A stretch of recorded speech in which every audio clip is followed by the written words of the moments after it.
सरहद पर तनाव है क्या? पता करो, जनाब है क्या? ਐਲਐਮਏ ਸਾਹਿਬ ਨੂੰ ਮੈਂ ਉਦੋਂ ਦਾ ਜਾਣਦਾ ਜਦੋਂ ਇਹ ਐਲਐਮਏ ਨਹੀਂ ਹੁੰਦੇ ਸਾਡੇ ਪਿੰਡ ਉਦੋਂ ਭੁੱਕੀ ਵੇਚਣ ਆਉਂਦੇ ਹੁੰਦੇ। मैं अपने आप को मान साहब कह के बुलाता हूँ। बोलकर बैठ जाऊंगा, कृपया घंटी मत बजाना, फिर डिस्टर्ब हो जाता है। जाके उनको सूंघते थे कि क्या रो, ये तो हालात हैं सर। दिन रात शराबी रहता बाई ते जेड़ा थोड़े पिंड 4 साल तो दिन रात शराबी हैगा जिਉਂਦਾ। ਸੰਗਰੂਰ ਜ਼ਿਲ੍ਹੇ ਦੇ ਪਿੰਡ ਸਤੌਜ ਵਿੱਚ ਇੱਕ ਆਮ ਜਿਹੇ ਘਰ ਵਿੱਚ 17 ਅਕਤੂਬਰ 1973 ਨੂੰ ਮਾਤਾ ਹਰਪਾਲ ਕੌਰ ਪਿਤਾ ਮਾਸਟਰ ਮਹਿੰਦਰ ਸਿੰਘ ਦੇ ਘਰ ਜਨਮਿਆ ਇੱਕ ਕਲਾਕਾਰ ਵਿਅੰਗਕਾਰ ਜਿਸ ਨੂੰ ਲੋਕਾਂ ਦੇ ਪਿਆਰ ਨੇ ਸਿਖਰਾਂ ਤੱਕ ਪਹੁੰਚਾਇਆ। ਅੱਜ ਉਹਨਾਂ ਲੋਕਾਂ ਦੇ ਪਿਆਰ ਦਾ ਕਰਜ਼ ਉਤਾਰ ਉਹਨਾਂ ਲੋਕਾਂ ਦੀ ਆਵਾਜ਼ ਬਣ ਸੱਤਾ ਦੇ ਗਲਿਆਰਿਆਂ ਵਿੱਚ ਗੂੰਜ ਰਹੇ ਭਗਵੰਤ ਮਾਨ ਦਾ ਜੀਵਨ ਪਹਿਲੇ ਦਿਨ ਤੋਂ ਹੀ ਲੋਕਾਂ ਦੇ ਮੁੱਦਿਆਂ ਤੇ ਆਧਾਰਿਤ ਰਿਹਾ। ਆਪਣੀ ਮਿਹਨਤ ਦੇ ਬਲ ਤੇ ਕਲਾਕਾਰੀ ਵਿੱਚ ਸ਼ੋਹਰਤ ਹਾਸਲ ਕਰਨ ਵਾਲੇ ਭਗਵੰਤ ਮਾਨ ਬਤੌਰ ਕਲਾਕਾਰ ਵੀ ਲੋਕਾਂ ਦੇ ਮੁੱਦੇ ਖੂਬ ਉਠਾਉਂਦੇ ਰਹੇ।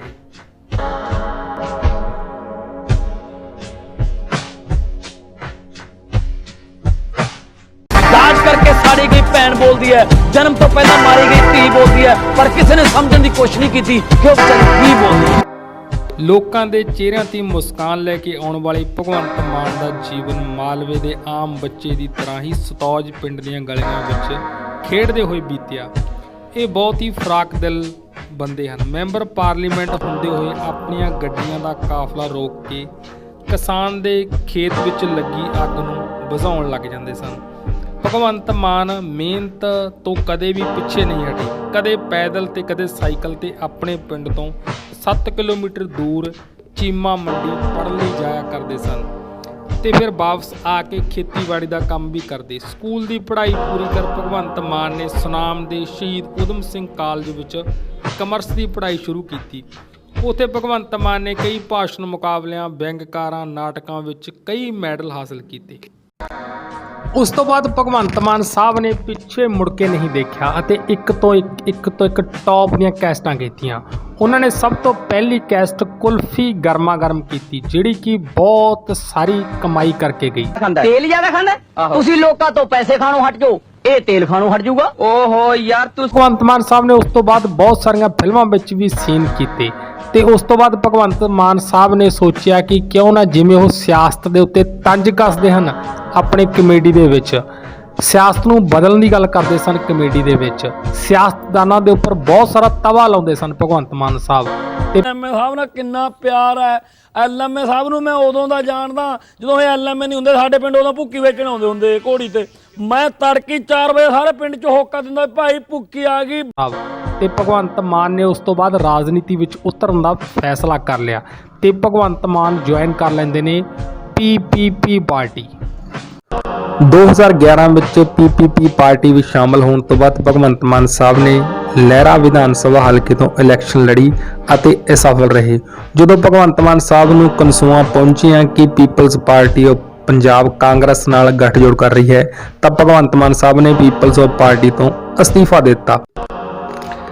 ਲੇਕਿਨ ਪਰੰਪਰਾਗਤ ਪਾਰਟੀਆਂ ਨਾਲ ਭਗਵੰਤ ਮਾਨ ਦੇ ਵਿਚਾਰ ਮੇਲ ਨਹੀਂ ਸੀ ਖਾਂਦੇ। ਇੱਕ ਵਿਅਕਤੀ ਇਸ ਤਰ੍ਹਾਂ ਦਾ ਸੀ ਜਿਸ ਦੇ ਵਿਚਾਰ ਭਗਵੰਤ ਮਾਨ ਦੇ ਨਾਲ ਮੇਲ ਖਾਂਦੇ ਸੀ, ਉਹ ਸੀ ਅਰਵਿੰਦ ਕੇਜਰੀਵਾਲ। ਜਦੋਂ ਭਗਵੰਤ ਮਾਨ ਅਰਵਿੰਦ ਕੇਜਰੀਵਾਲ ਨਾਲ ਮੁਲਾਕਾਤ ਕਰਦੇ ਹਨ ਤਾਂ ਦੋਨਾਂ ਦੇ ਵਿਚਾਰ ਇੱਕ ਹੋ ਜਾਂਦੇ ਹਨ।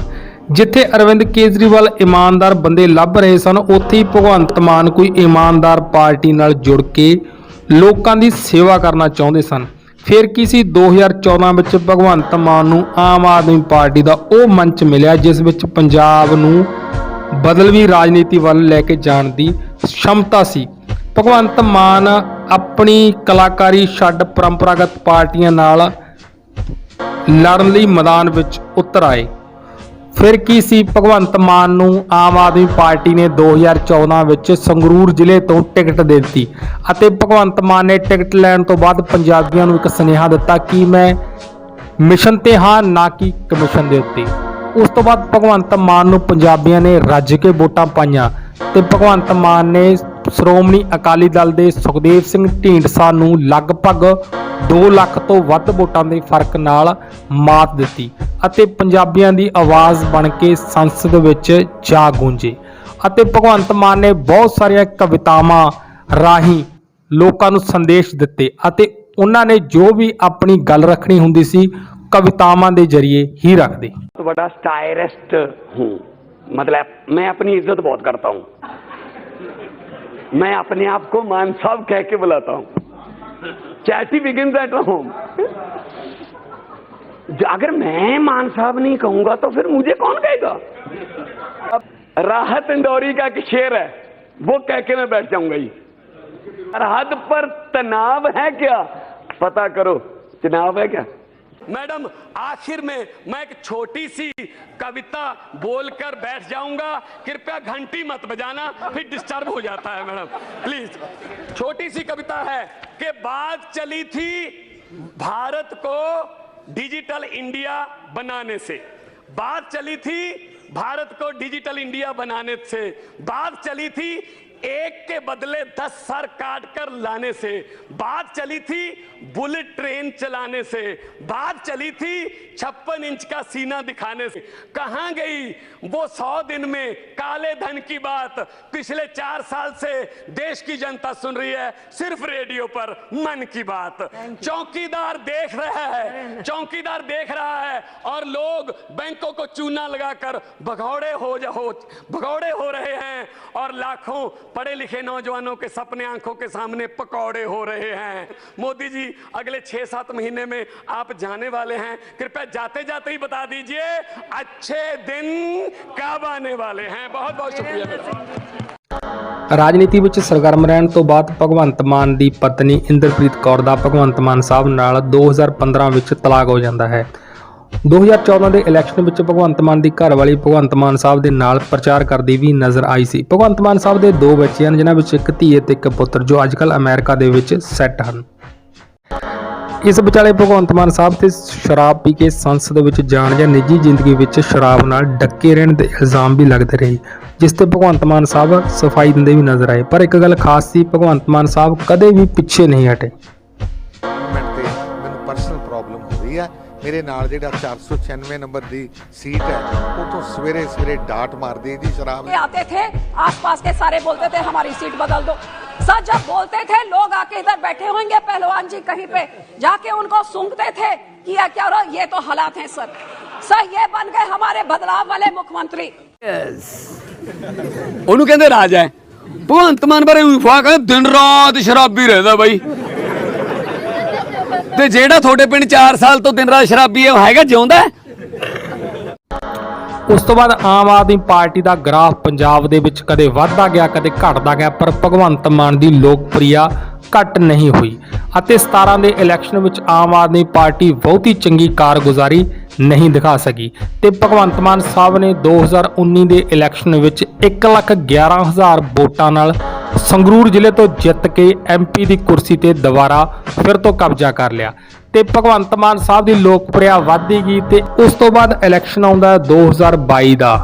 2022 ਦੇ ਇਲੈਕਸ਼ਨ ਵਿੱਚ ਭਗਵੰਤ ਮਾਨ ਦੀ ਬਹੁਤ ਜ਼ਿਆਦਾ ਲੋਕਪ੍ਰਿਯਤਾ ਸੀ। ਅਸੀਂ ਸੀਐਮ ਕੈਂਡੀਡੇਟ ਦੀ ਭਗਵੰਤ ਮਾਨ ਜੀ ਨੂੰ ਚਾਹੁੰਦੇ ਹਾਂ ਜੀ। ਸਾਡੇ ਹਿਸਾਬ ਨਾਲ ਭਗਵੰਤ ਮਾਨ ਹੋਣਾ ਚਾਹੀਦਾ। ਅਸੀਂ ਭਗਵੰਤ ਮਾਨ ਜੀ ਨੂੰ ਚਾਹੁੰਦੇ ਹਾਂ ਸੀਐਮ ਦਾ ਚਿਹਰਾ। ਸੀਐਮ ਦਾ ਚਿਹਰਾ ਅਸੀਂ ਭਗਵੰਤ ਮਾਨ ਸਾਹਿਬ ਜੀ ਨੂੰ ਵੀ ਚਾਹੁੰਦੇ ਹਾਂ। ਕਿ ਪੁਰਜੋਰ ਕੇਜਰੀਵਾਲ ਸਾਹਿਬ ਅੱਗੇ ਵੀ ਇਹ ਬੇਨਤੀ ਕਰਦੇ ਹਾਂ ਕਿ ਭਗਵੰਤ ਮਾਨ ਨੂੰ ਪੰਜਾਬ ਦਾ ਸੀਐਮ ਦਾ ਚਿਹਰਾ ਦੇਣ। ਲੋਕਪ੍ਰਿਯਤਾ ਨੂੰ ਦੇਖਦੇ ਹੋਏ ਆਮ ਆਦਮੀ ਪਾਰਟੀ ਦੇ ਕਨਵੀਨਰ ਅਰਵਿੰਦ ਕੇਜਰੀਵਾਲ ਵੱਲੋਂ ਭਗਵੰਤ ਮਾਨ ਦਾ ਨਾਮ ਹੈ ਜਿਹੜਾ ਉਹ ਸੀਐਮ ਅਹੁਦੇ ਲਈ ਅਨਾਉਂਸ ਕੀਤਾ ਜਾਂਦਾ ਹੈ।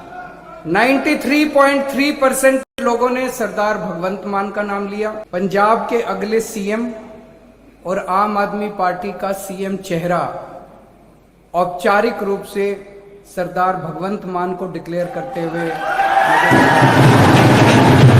ਤੇ ਉਸ ਤੋਂ ਬਾਅਦ 92 ਸੀਟਾਂ ਲੈ ਕੇ ਆਮ ਆਦਮੀ ਪਾਰਟੀ ਪੰਜਾਬ ਵਿੱਚ ਸਰਕਾਰ ਬਣਾਉਂਦੀ ਹੈ ਤੇ ਭਗਵੰਤ ਮਾਨ ਸਾਹਿਬ ਸੀਐਮ ਬਣਦੇ ਨੇ।